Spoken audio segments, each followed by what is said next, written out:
Les 18 dirigeants des pays membres du Pacifique ont signé une déclaration historique à Honiara, aux îles Salomon. L'océan Pacifique se proclame comme un océan de paix, un message fort dans une région convoitée par les grandes puissances, mais menacée par le réchauffement climatique. Les grandes puissances telles que les États-Unis, la Chine ou encore la France ont été écartées des discussions. Ça a été un choix de la Troïka et du bureau du FIP de laisser les partenaires de côté.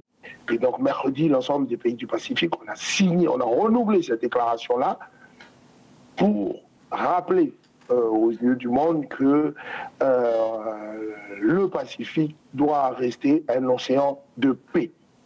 Et c'est pas, je veux dire, c'est important de dire cela quand on sait qu'il y a des enjeux stratégiques de grands pays qui se font la concurrence dans le Pacifique.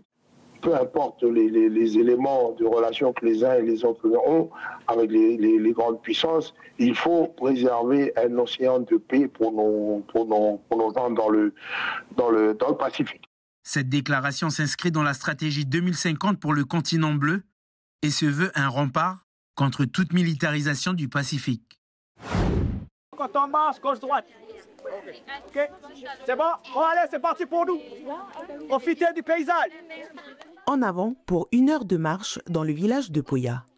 Au départ du marché, ils sont une cinquantaine de personnes, adultes et élèves du collège, à participer à cette activité qui marque l'ouverture du parcours de prévention santé d'Okamo. Un dispositif itinérant pour promouvoir le bien-être à travers l'activité physique et une alimentation équilibrée. Ce dispositif s'inscrit dans le plan santé d'Okamo. 5 ans auparavant, lors de la première opération, le parcours s'était achevé ici. Et nous avions déposé ici même à la mairie de Poya cette sculpture-là, qui est l'emblème du parcours de santé d'Okamo. Et donc là, nous allons renouveler l'opération puisque nous allons faire le tour du pays pendant 1 mois. Il s'agit de démocratiser la santé, on parle de démocratie sanitaire. Et c'est un volet qui est inscrit dans le plan d'Okamo, la démocratie sanitaire. Faire participer les gens à leur santé, les sensibiliser, les responsabiliser. Voilà. Je rappelais ce matin que la Chambre territoriale des comptes a émis un rapport cette année qui évalue l'impact des pathologies de surcharge à hauteur de entre 20 à 30 milliards. Voilà. Les pathologies de surcharge, ce sont des maladies qu'on appelle évitables.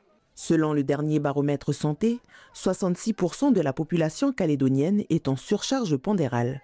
Organisé par l'Agence sanitaire et sociale de Nouvelle-Calédonie, plusieurs stands de prévention et de sensibilisation sont présents sur le site. Donc si on est à l'école, qu'on n'a pas pris de petit-déj, au bout d'un moment on commence à avoir faim, on peut avoir des malaises, on a du mal à écouter le professeur. C'est de la sensibilisation, mais en même temps, bon enfant, on n'est pas forcément dans un cabinet libéral. Voilà, c'est aussi ça, l'alimentation, c'est quelque chose qui concerne tout le monde et on peut en discuter sans avoir l'air trop sérieux non plus. Et puis, expliquer aux gens que le changement, c'est quelque chose qui doit être progressif et que c'est normal, à un moment donné, d'avoir besoin d'être accompagné. L'alimentation équilibrée, c'est un apprentissage comme un autre. Moi, je bois beaucoup de boissons sucrées et entre ces boissons sucrées, il y a ma boisson préférée. Et puis, je viens de voir que dans ma boisson préférée, il y a beaucoup de carrés de sucre. Du coup, là, c'est pour dire que je vais arrêter de consommer cette boisson. Les addictions sont également abordées dans ces ateliers. Les connaissances des participants sont testées sous forme de quiz. Moi, ça m'a perturbée de savoir que normalement, c'est à partir de 13 ans qu'on devrait laisser les enfants regarder les écrans. Mais que dans notre entourage, on a beaucoup de bébés qui ne sont pas encore à l'école et qui sont déjà devant les écrans.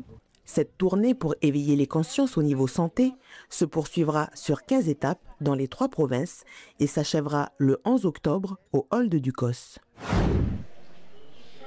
Cette tortue et cette colombe sont des pièces maîtresses du char de la ville de Nouméa pour le carnaval prévu ce samedi 13 septembre. Des œuvres fabriquées en 5 semaines par 10 jeunes venant de différents quartiers de la ville. Parmi eux, il y a Mathilde. Déjà, les chars de carnaval, j'ai toujours vu, mais moi, j'étais un peu stressée parce que je ne connaissais pas un peu comment fabriquer un char. Et on a appris beaucoup de choses. Et ça nous a travaillé aussi sur nous, comment on est. Notre résultat, à la fin, il est magnifique parce qu'on n'arrive pas à croire aussi d'un autre côté que c'est nous qui avons fait parce qu'il y avait beaucoup de détails et au final, en fait, ça nous a donné une belle tortue et une belle colombe. Et on est fiers parce que derrière ça, on a construit aussi une petite famille entre nous, des bonnes ententes. Et si maintenant notre char il est debout en ce moment, c'est parce que d'un autre côté, nous aussi, on a su rester forts dans notre projet. Mesures, coupe du bois, utilisation de scies circulaires ou encore de scies sauteuses, les 10 jeunes qui ont conçu le char ont pu acquérir de nouvelles compétences. Pour ce faire, ils ont été accompagnés par un artiste. C'est pas le premier carnaval que je fais, le premier char, donc j'ai l'habitude maintenant de les gérer. Et je trouve que cette équipe-là, elle est vraiment au top. Ils ont tous été très créatifs, très volontaires pour participer. Il y en a beaucoup qui se sont découverts des dons de savoir utiliser leurs mains pour fabriquer, quoi. Donc, et ça a été super efficace, quoi. Cette construction du char est l'objet d'un chantier d'initiation, un dispositif régulièrement proposé aux jeunes des quartiers de Nouméa par les éducateurs de rue. C'est une première marche pour construire leur projet d'insertion sociale, voire d'insertion professionnelle. On est là pour leur apprendre à acquérir des savoir-faire. Notamment ici, on le voit, c'est un chantier culturel, c'est un chantier de savoir-faire avec le bois. Et ça leur apprend aussi savoir-être, c'est-à-dire être là tous les jours, être là selon des règles, utiliser des outils qui peuvent être dangereux parfois, pour pouvoir après arriver à acquérir des acquis pour, par la suite, préparer leur futur parcours d'insertion.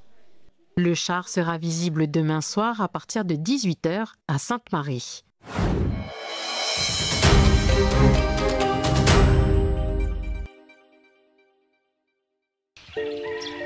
À l'hippodrome de Tenay-sur-Bourail, c'est le calme avant le bruit des sabots. Détenteur de la Coupe Clark de 2008 à 2010, elle a connu 3 victoires consécutives. L'écurie Nasser de Bourail est en plein entraînement à 1 semaine de la compétition. Objectif, gagner le Grand Prix de la Province Nord qui se déroule à l'hippodrome de Boulou-Paris. En course, One More et Crazy Girl, 2 purs sont montés par Jérôme Peraldi, seul jockey calédonien, ici, en pleine préparation. Ça, c'est des gaines de protection, c'est pour éviter que... Voilà, ça arrive que des fois les chevaux en plein galop, ils s'attrapent les pattes de devant avec celles de derrière. Donc il vaut mieux mettre ça pour éviter les blessures. Donc toi, tu n'as pas de chevaux, on t'appelle pour venir monter le cheval. Monter le cheval le jour J. Il y a des entraîneurs qui font appel, on n'a pas entraîné le cheval avant, on le monte le jour J. Oui, beaucoup de fois. Et tu fais comment Avant la course, l'entraîneur il m'explique en gros comment qu'il est le cheval, à tel endroit il va falloir bien se positionner, le caler, ou à quel endroit il va falloir l'attaquer pour faire au mieux pour finir la course. Tu montres là-haut, toi. Ok. Hein? Après, tu fais des cratères jusqu'au 1800. Quand le cheval il arrive sur la piste, il y a cet échauffement. Ouais. Ensuite, on le voit, il commence à galoper. Oui. Là, tu m'as dit du... Là, il commence à prendre du quinter, on appelle.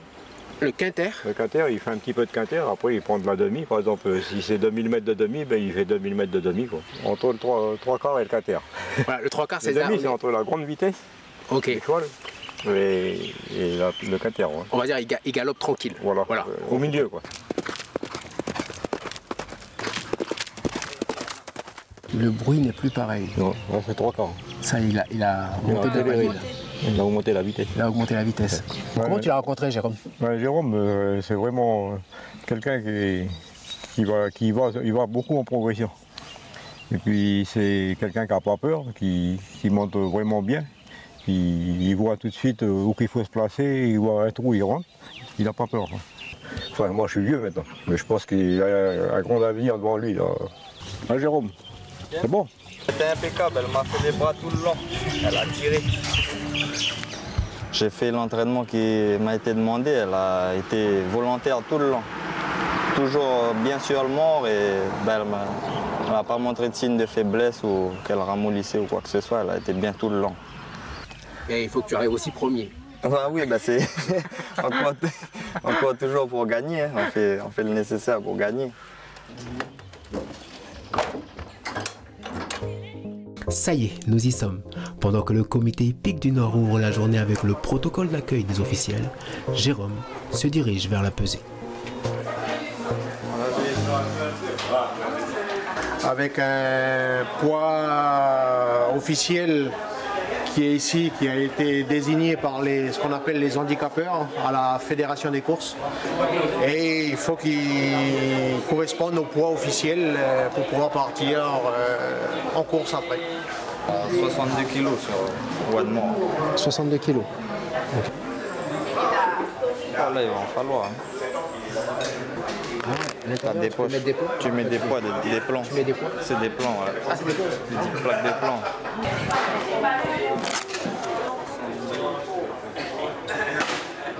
C'est bon. C'est bon pour moi. Avant chaque compétition, les chevaux et les jockeys sont présentés au public. Il est le seul jockey calédonien parmi les jockeys internationaux à participer aux courses. Jérôme a déjà remporté une quinzaine de victoires depuis 2018. Aujourd'hui, inscrit dans 5 courses, il court pour plusieurs écuries. Il commence la compétition avec l'écurie Nasser et le cheval One More. One More et Earth Magical en muscade. Les chevaux sortent dans la dernière ligne droite. Là, ils vont piquer là. À la corde, Angel, pleine piste, Daniel.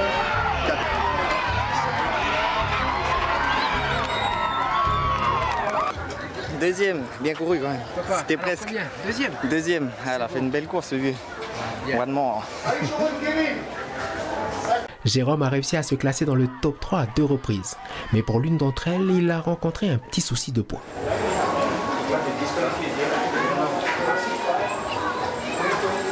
Il est revenu avec 300 grammes en moins. Donc il était en dessous du poids officiel de la fédération, au poids des handicapeurs. Donc il a été déclassé. C'est la première fois que ça m'arrive et voilà, ça va me servir de leçon, quoi. Toujours faire attention au poids, pas boire, aller aux toilettes, toujours contrôler son poids parce que voilà ce qui peut arriver. Le jockey a la gagne et n'a pas dit son dernier mot. Dernière ligne droite, à la corde Sunny Hill, pleine piste Star de Watom. Puis à l'arrière on retrouve Miss Arkanzana qui revient fort. Un sourire bien mérité après une journée de compétition bien intense. Le jockey de Pointe-Boute est en train de se faire une place parmi les grands. Pour clore la saison 2025, Jérôme est attendu à la fois pour le prix du gouvernement. Quant à l'écurie Nasser, le Grand Prix de la province Nord ne sera pas pour cette année. Ce n'est que partie remise. Ça va avoir perdu, puis ça va gagner. Voilà, on a perdu, l'autre était plus fort. Non, il a fait une belle course.